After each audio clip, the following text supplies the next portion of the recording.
Hey, what's up, fearless followers? It's Josh. It's time for the word of the day.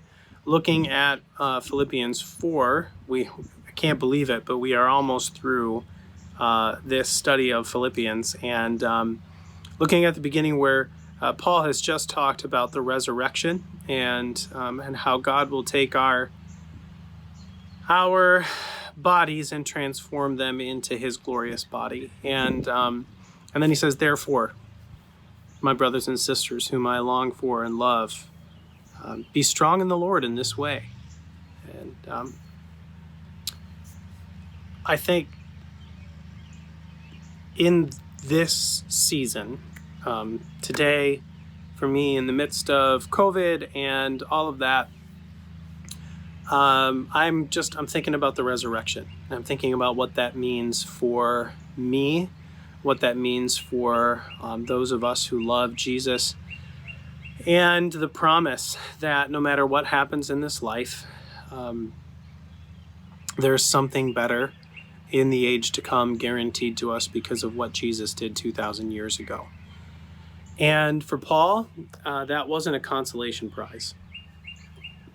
Paul really understood what it meant to suffer in this life. And I think the church in Philippi knew what it meant to suffer. I think sometimes the inconveniences that we face, the disruptions that we face, the frustrations that we might have either with the government or local leaders or federal leaders, depending on where you lean. I think the fact that some of us can't get our hair cut, like I can get mine cut because that's not a problem for me. I think some of those inconveniences, they can be a big deal to us.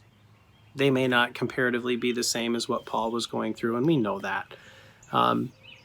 But in the midst of our frustrating circumstances, in the midst of our irritations and disruptions, I think Paul would tell us, listen, if you have a relationship with Jesus, there is something better coming that's guaranteed.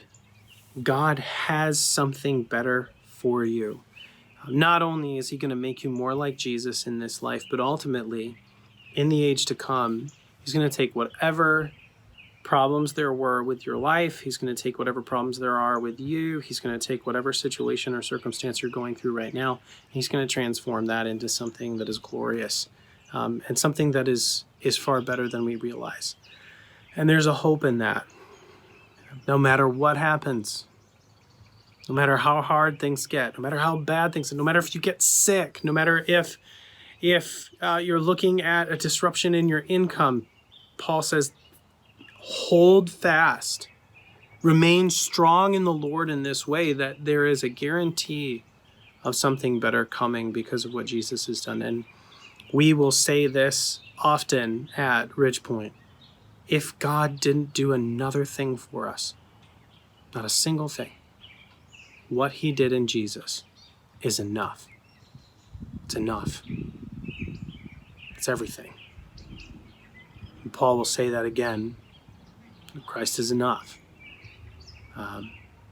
So that's the word of the day today. We love you. We're praying for you. May the peace of God be with you and bless you today, throughout the rest of the day and into the weekend, the rest of the week, the rest of the year, the rest of your lives. We'll see you later.